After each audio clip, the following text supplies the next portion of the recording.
I invite every person, I invite every woman here, every non-Muslim woman here, to stand to the side when we leave here and talk to a Muslim lady. I mean, now, let's not ask Barbara Walters about how Muslim women feel. You know, let's not ask Tom Brokaw how Muslim women feel. Let's not ask CNN, ABC, Fox.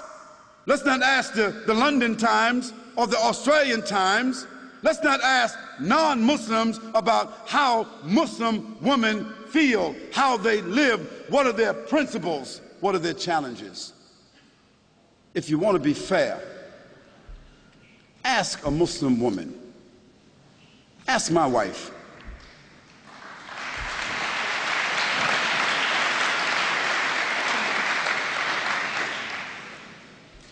Ask my mother. You see, ask a Muslim woman that knows her religion, who has a relationship with her Creator, who is stable in her society, understanding her responsibilities, her relationships. Ask her. And after that, I think you should be fair, that you don't need to ask someone else. But the problem is, no one really wants to ask Muslim women. We want to take pictures of women in Afghanistan, and pictures of women in Palestine, and pictures of women in Pakistan, and pictures of women over here, and we want to listen to what people say about female circumcision, as if Muslims got women, 1,000, 10, 30,000, 40,000 Muslim women all over the world is being circumcised. Some crazy Steven Spielberg stuff.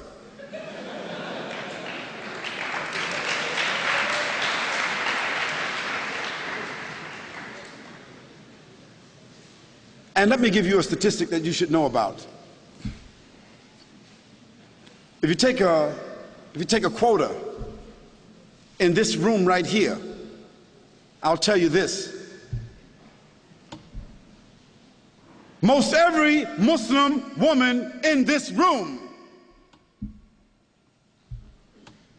will be a college graduate, or is a college graduate, or is very intelligent and very much socially endowed. And within her family structure, we find that women control the wealth more so than men. Now, what does that say to you?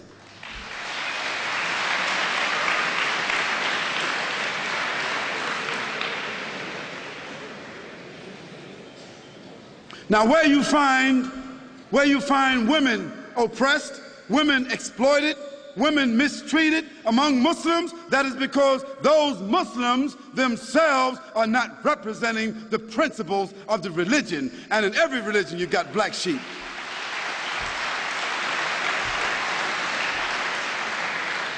But then again, you can't tell me that the 148,000 prostitutes that walk the streets in the UK, or the 76,000 prostitutes that walk the streets of Holland that have licenses to do so, you can't tell me that all these little young naked little girls walking around Australia with no clothes on, you can't tell me that they represent liberation.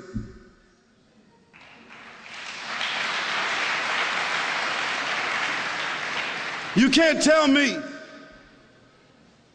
that the 2,350 abortions, murders that take place with these young women, you can't tell me that that represents sophistication.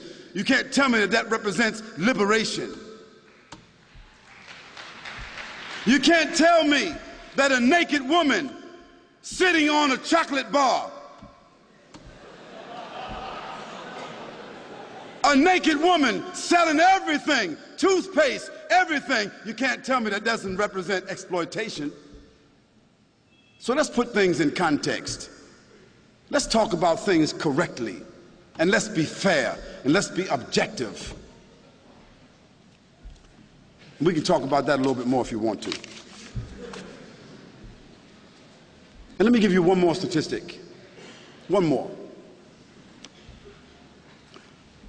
prostitution, venereal disease, abortion, and pedophilia.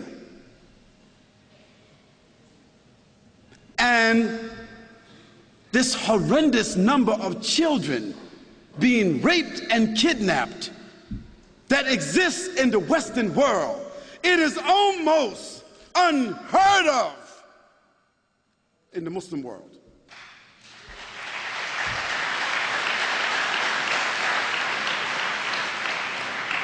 So I think that the statistics kind of like speak for themselves.